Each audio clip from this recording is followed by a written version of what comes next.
Hi everybody, David Harper here. Welcome to Beat the Expert. This is my new YouTube quiz valuation antiques vintage show where you get the chance to beat me. So here I am today at Elstop and Elstop in Ripon, the auctioneers. This is pre-auction day and I'm going to show you three things for you to get your teeth into. I've lost the first thing. Hang on. Here it is. Three things. I'm going to give you the auctioneer's valuation, then I'm going to put my prediction on it, how much I think it's really going to make. You can put your prediction on it. Let's see who's the real expert. Seriously, I have no control over what these things are going to sell for. So first thing will be this. This is an early Georgian wine glass, and it's called a Kit Kat glass. Yes, a Kit Kat. I'll explain why.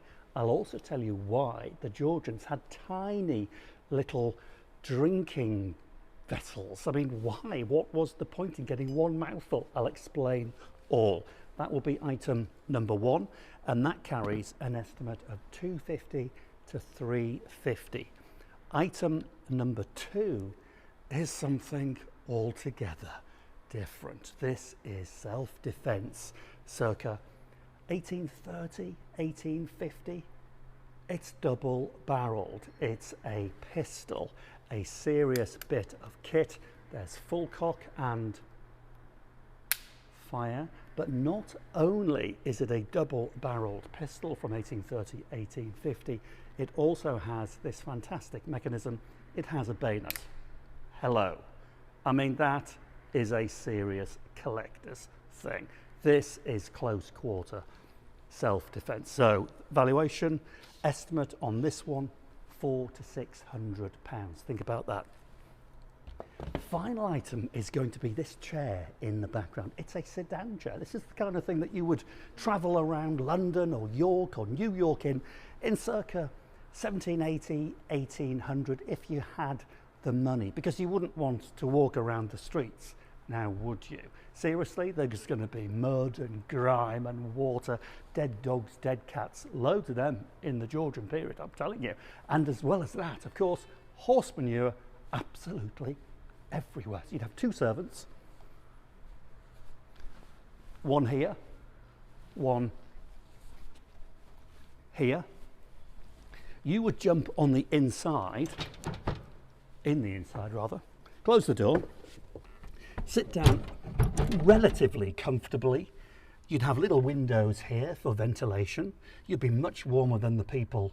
Well, no, you wouldn't be warmer than them carrying you. They'd be sweating, wouldn't they? They'd get wet in all weather.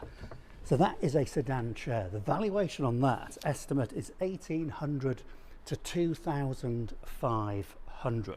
So now I'm going to get into each and every item, give you a full description, then the valuation again, then we'll watch each item sell here at Elstop and Elstop. See if you can beat me.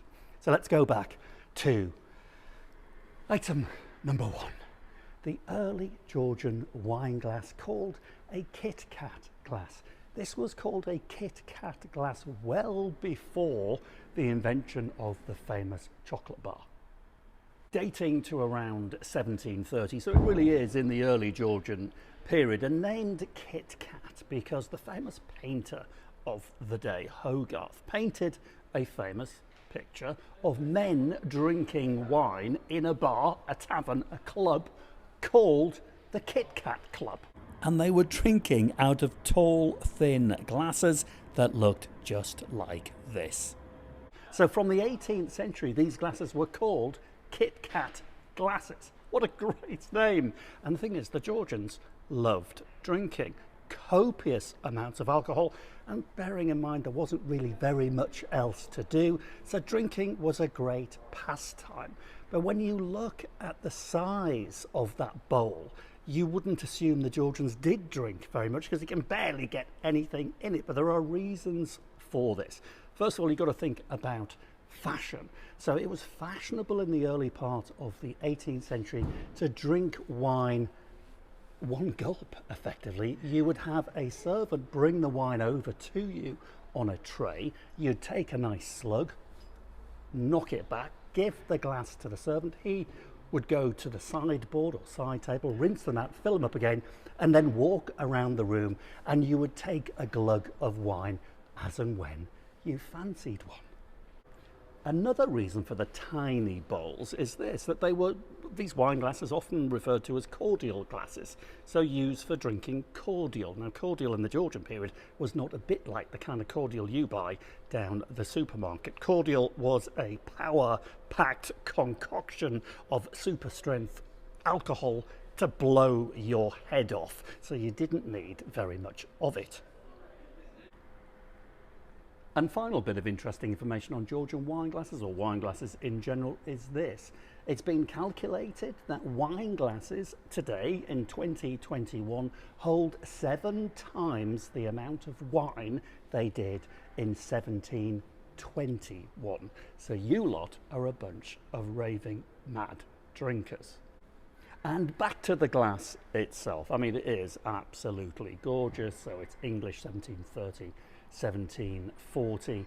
There is no other glass on the planet exactly the same as this, because it is completely hand blown. You can see that lovely pontil mark there, the thing that looks a bit like a belly button. This proves that it was blown, hot molten glass. The rod, the blowpipe was snapped off, and then when you feel it with your finger, it's all very rough and incredibly sharp, in actual fact. Even though this thing is knocking on the door of 300 years old, that pontil mark will still cut your finger. It is just absolutely gorgeous. You've got those lovely little air bubbles in there that were captured on the day it was made and will always be there, air from the Georgian period. So the market for good Georgian wine glasses has changed quite dramatically.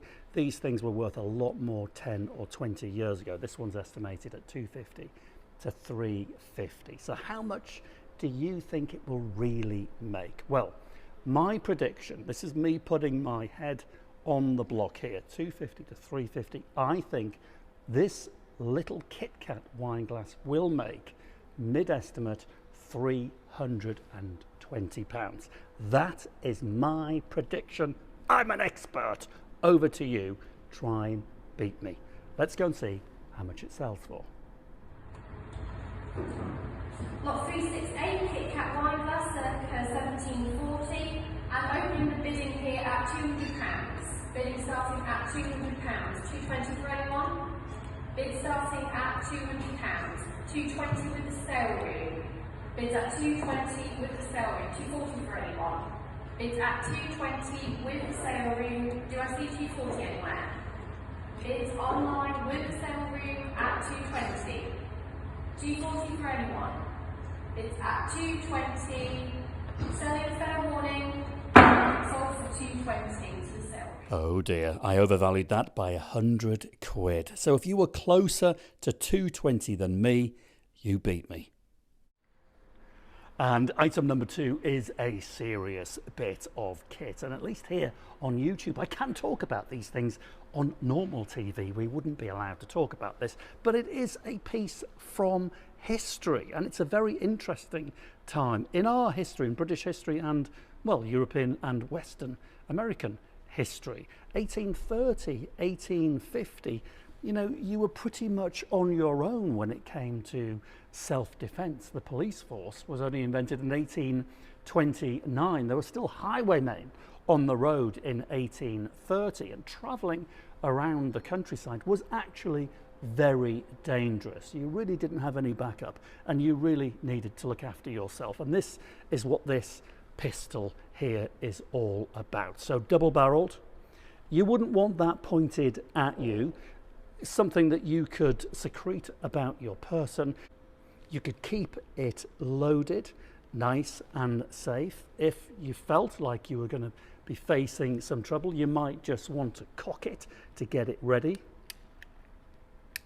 for action. So it's double-barreled, 2 triggers, first trigger, second trigger. And then if everything has gone terribly badly wrong, you can reload, because you spin the pistol over and you've got this little trap here. I'll just open it up for you, which will hold 2 spare balls, effectively small musket balls. And this one has a further 21 balls in case you're having a particularly bad day out. It really doesn't load very quickly though. Let's say you've got the ball bearing out, you put the charge and the bearing down the barrel. It's a bit of a James Bond bit of kit this, because you've got this attached swivel ramrod, nice and securely attached so you're not going to lose it. Flick it round, double it over, down the barrel and ram the charge in nice and tight. You could probably let that dangle while you cocked it and fired it, but it would take some time. If, however, you've fired those off or you haven't had chance to reload and things are really getting a bit nasty, you could employ the bayonet. A proper bit of collector's material here. So 1830, 1850 in its box with spare ammunition. You're not going to fire this thing. Yeah, it's not going to be put into any use. It's just going to be kept in its box and occasionally opened up, looked at and admired. It's not signed, so we have no idea who made it, but it's very well made. It has a little cartouche on the back here, which could have been engraved with your initials in 1830, 1850 if you were the first owner, but nobody as yet has got round to doing it. It's in very good condition, it's tight, it feels lovely, it's well oiled, it's very heavy too. And the frame has this beautiful scroll engraving. Just take a close look at that. Even though this is, you know, something designed to cause great harm if necessary, they made it look pretty beautiful. I think you'll agree. It's a piece now, I would say, of sculpture. So in its box with some ball bearings in good order, nicely oiled, circa 1830, 1850, estimated at £400 to £600. Right, this is where I'm going to put my head on the block. I'm going to say it's going to make top estimate. It's got to, because of the box, because of the condition, it's got to make £600. That's my prediction. What's yours? So over to you. How much do you think this is going to make? See if you can beat me. Got 18th to 19th century double barrel percussion box lock, hammer pistol, spring bayonet. Nice thing, beautifully presented. I'll start you on commission at 440 on the sale room. 440 bid. It's on the sale room at 440, I'll take 460. At 440 bid. At 440 bid then we all done and finished. At £440, 480. 480 bids on the sale room still at 480. One more if you want, let's round it up. At 480 bid then we all done and finished. Fair warning, 500 bid. It's on the sale room at 500. 500 at 500, I'll take 550 next. At 500 bid then, fair warning, at £500, all done. 500, thank you very much, by 101, thank you. Oh, I thought it was going to get there. It was just creeping up. Well, at least I'm consistent. I've overvalued again by another £100. So if you got closer to 500, guess what? You beat me. And the final item, come with me. Let's go for a ride in a proper, original sedan chair. This is remarkable, I've got to tell you. So, it's kind of mid to late 18th century. Let's call it 1790 George III. So you know that you dive in it, you get carried along on some poles here. But with objects like this, which are really museum pieces, originality is everything. And you've got that lovely domed top so the water would run off it smoothly into this little gully here, in leather with a kind of almost like a bitumen covering to it again for waterproofing. I'm pretty certain that the leather is original. You've got the brass fittings, which would have been absolutely gleaming when new, contrasted against the black leather. It really would have looked pretty flash. It's like a Lamborghini driving by you. It would have been really blinged up. The brass and the black would have looked great. You've got the shutter windows, which are all in good order. I mean, it's about as original as you will ever find. And what's interesting around the back is this. Oh, a bit of damage there, but let's not dwell on that. The number 180. So possibly, could this have been like a business hackney kind of taxi service in a major city? Maybe it was number 180, or was it indeed a private piece? Because if you lived in a lovely townhouse in London, no doubt you would have obviously your carriage or carriages, but you would also have a sedan chair. Who knows? If only it could speak. So, but it's all about money, isn't it? At the end of the day, estimated at £1,800 to £2,500. This is where I am with this piece. I adore it.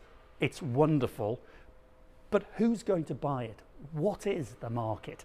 It's got to be a museum or a serious collector, maybe a big country house with stables and carriage facilities, and they need something like this as a prop of some sort. But so what I'm trying to say is this: in my opinion, the market is very restricted. So I'm going to put my head on the block. Here is my prediction. Estimated 1,800 to 2,500. I don't want to put the lurgy on it, but I don't think it's going to make its estimate of minimum estimate of 1,800. So I'm going to say this lovely sedan chair this time is not going to sell. What about you? How much do you think it's going to sell for? Or do you agree with me it's not going to sell? Put your price in. Good luck. Try and beat me. 707 is a mid-18th century English sedan chair. I'll start your interest here at 1,600 bids, 1,600 bids, 1,700 I'll take, 1,600 I'll bid for the sedan chair, I'll take 1,700 for it. At 1,600 bid, 1,600 then, we all done and finished at £1,600 for this sedan chair then, all done and finished at 1,600, all done. Can't sell that one, I'm afraid of that. And finally, I get one right. Yes, the Georgian sedan chair didn't sell, didn't reach its estimate or its reserve, but I did pretty rubbish, 1 out of 3. But more interestingly, how did you do? Did you beat me? Let me know. Well, that's the end of episode 1 of Beat the Expert. Did you beat me? How did you do? Let me know. Keep in touch. Send some suggestions. Don't forget to subscribe. And I'll see you next time. Until then, I'm David Harper. Cheerio.